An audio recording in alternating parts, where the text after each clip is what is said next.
आहड़ सभ्यता प्राप्त होती है। कहां पे? तो आप कहोगे साहब उदयपुर में। मैंने बताया नदियों के किनारे होती थी, तो आयड़ नदी है, या ज्योग्राफी वाले सर और बताएंगे कि उसी नदी का नाम बेड़च है।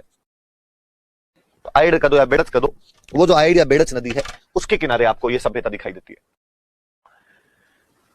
प्राचीन काल में जो प्राचीन अभिलेख मिले हैं हमें, या जो जैनों के ग्रंथ मिले हैं, उसके अंदर इसका नाम मिलता है हमें अघाटपुर। किसका नाम? अघाटपुर हुआ करता था प्राचीन अभिलेखों में और जैन ग्रंथों में। शक्ति कुमार का एक तो आठपुर अभिलेख मैंने भी आपको बताया था, अघाटपुर भी कहते थे, आठपुर भी कहते थे। जिसमें मैंने बताया था कि अल्लट ने हुण राजकुमारी हरिया देवी से विवाह किया था और हरिया देवी ने हर्षपुर नामक एक गांव बसाया था, तो उसी हम आठपुर अघाटपुर की बात कर रहे थे। स्थानीय भाषा में लोग इसको धूलकोट कहते हैं। ताम्र पाषाणिक सभ्यता है, चैल्कोलिथिक सिविलाइजेशन थी। तांबा खूब सारा मिला है हमें यहां से, इसलिए इसका नाम ताम्रवती नगरी है, कॉपर सिटी थी। और वास्तव में तो हमें तांबा गलाने की भट्टियां मिली है यहां से। कॉपर मेल्ट करने की खूब सारी भट्टियां प्राप्त होती है। दो तीन बातें मैंने बताई कि उदयपुर में आयड़ या बेड़च नदी के किनारे स्थित है। प्राचीन काल में इसे अघाटपुर या आठपुर कहा जाता था। स्थानीय भाषा में लोग इसे धूलकोट कहते हैं। तांबा गलाने की भट्टियां प्राप्त हुई है, इसलिए इसको ताम्रवती नगरी के नाम से भी जाना जाता है। इसकी खोज करने वाले थे आरसी अग्रवाल, रतन चंद्र अग्रवाल थे, उन्होंने इसकी खोज की थी। उन्होंने बताया था कि साहब इस टीले के नीचे कुछ ना कुछ देखो आपको मिलेगा। बाद में जो एक्सकेवेशन करने वाले थे, जिन्होंने इसका उत्खनन किया था, वो लोग सबसे पहले उत्खनन करने के लिए आए थे यहां पे अक्षय कीर्ति व्यास। अक्षय कीर्ति व्यास ने सबसे पहले उत्खनन किया था। फिर यहां पे उत्खनन इन्होंने आरसी अग्रवाल सर ने खुद ने किया था। वीएन मिश्र जो हम कल पढ़ रहे थे पुणे यूनिवर्सिटी वाले, वो भी यहां पर उत्खनन करके गए थे। और लास्ट में एक गुजराती बंधु आए थे, हसमुख धीरज सांकलिया या एचडी सांकलिया, उन्होंने भी यहां पर उत्खनन किया था। दोनों तीनों बातें याद रखेगी। इसको discovered by Ratan Chandra Agrawal and excavated by Akshay Kirti Vyas, Ratan Chandra Agrawal, Virendranath Mishra और हसमुख धीरज सांकलिया जो थे, उन्होंने इसका उत्खनन किया था। वापस देख लेना नॉर्मल जानकारी। आहड़ उदयपुर जिले में आयड़ या बेड़च नदी के किनारे स्थित है, जिसे प्राचीन अभिलेख और जैन ग्रंथों में अघाटपुर या आठपुर कहा गया है। स्थानीय भाषा में लोग इसे धूलकोट कहते हैं। तांबा गलाने की भट्टियां प्राप्त हुई है, इसलिए इसे ताम्रवती नगरी कहा जाता था। इसकी खोज रतन चंद्र अग्रवाल ने की थी और इसका उत्खनन अक्षय कीर्ति व्यास, रतन चंद्र अग्रवाल, वीरेंद्रनाथ मिश्र और आपके हसमुख धीरज सांकलिया द्वारा किया गया था। क्या मिलता है अपने को, क्या नहीं मिलता, हम उसके बारे में जाने। क्या मिला हमें, आहड़ से क्या प्राप्त होता है? सबसे बड़ी चीजें तो यहां से जो मिले हमें को मृद भांड मिलते हैं, अर्दनवेयर्स, मृद भांड।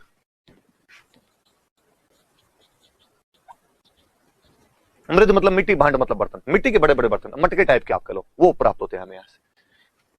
मृद भांडों की संस्कृति है वास्तव में लाल या काले रंग के, लाल और काले रंग के मृद भांड प्राप्त होते हैं। इनको यहां पर लोग बोलते थे गोरे, या इनको बोलते थे कोट।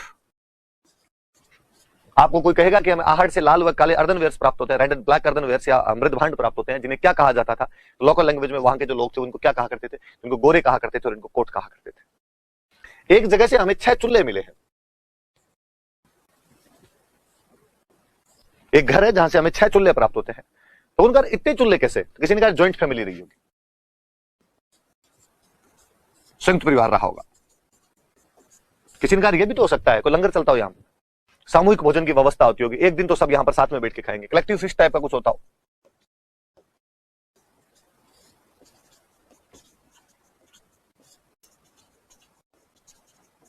हालांकि हम जब भी मैं पढ़ाता हूं, मैं हमेशा बताता हूं कि यहां से 6 चूल्हे प्राप्त होते हैं, जो जॉइंट फैमिली या कलेक्टिव फीस्ट की तरफ इशारा करता है, या सामूहिक भोजन व्यवस्था और संयुक्त परिवार की तरफ इशारा करता है। पर मेरे कभी चीज गले नहीं उतरती कि मैं अक्सर गांव के अंदर देखता हूं कि संयुक्त परिवार में चूल्हा तो एक ही होता है, लोग ज्यादा होते हैं।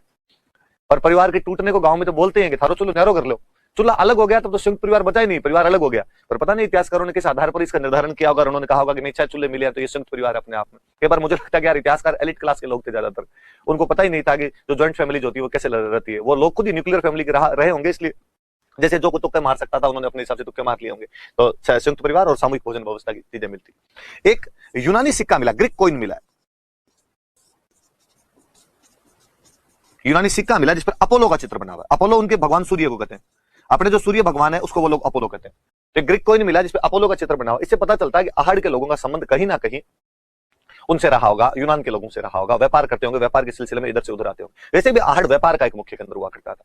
तो यूनान में या तो लोग यहां से कोई गया होगा, वहां से कोई आया होगा, इसी वजह से उनका कोई नाप है। यदि आप में से किसी ने हॉलीवुड की ट्रॉय मूवी देखी है, तो ट्रॉय मूवी में एक डायलॉग भी है जिसके अंदर वो आक्रमणकारी अपोलो की मूर्ति तोड़ता रोकता है, ये लो तुम्हारे सूरज के देवता अपोलो। तो अपने जिसको सूर्य भगवान कहते थे उनको अपोलो कह दिया करते थे। यूनानी सिक्का मिला, ग्रीक कॉइन मिला, इस पे अपोलो का चित्र बना। एक वाटर पोर्ट मिला है बिना हत्थे का, हत्थे नहीं है उसके, बिना हत्थे का जल पात्र प्राप्त होता है।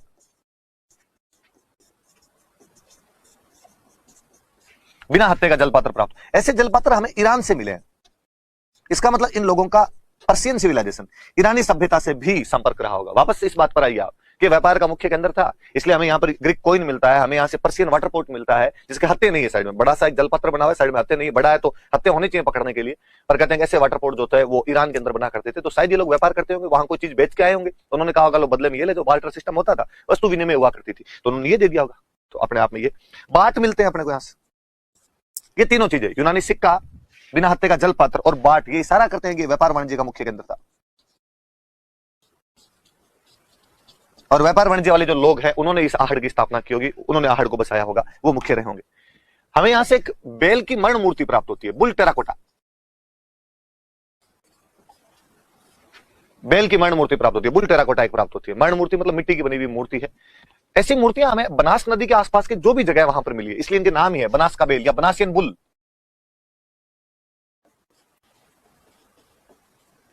हमें यहां से खूब सारे पत्थर प्राप्त होते हैं, इसका मतलब ये पत्थर वाले जो उपकरण बनाने का मुख्य केंद्र था, पाषाण स्टोन के जो उपकरण बनते थे उनका ये मुख्य केंद्र रहा होगा। अपने को यहां से एक सिलबट्टा मिला है, सिलबट्टा समझते हो, रगड़ने वाला जो आपके सिलबट्टा होता है, यहां से अपने को सिलबट्टा भी प्राप्त होता है, मिर्च विर्च रगड़ने के लिए घर में काम आता है, तो वो लोग ये भी रखा करते थे। जो लाश मिली है उस लाश के साथ में गहने हैं। इसका दो मतलब है, एक तो मतलब यह है कि जो बंदा मरा है वो रसिया टाइप का आदमी है, गहने वहने पहन के रखता है। दूसरा मतलब यह है कि उसको कहा गया कि अगले जन्म में भी तेरे गहने काम आएंगे। इसका मतलब आहड़ के लोग पुनर्जन्म में विश्वास रखते थे, इसलिए शवों के साथ में गहने और आभूषण भी दफना दिया करते थे। तो पुनर्जन्म की छोरी में इन लोगों का विश्वास था।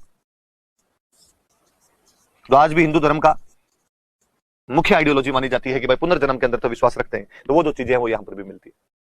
वो छापे लगाने के ठप्पे प्राप्त होते हैं अपने को यहां से।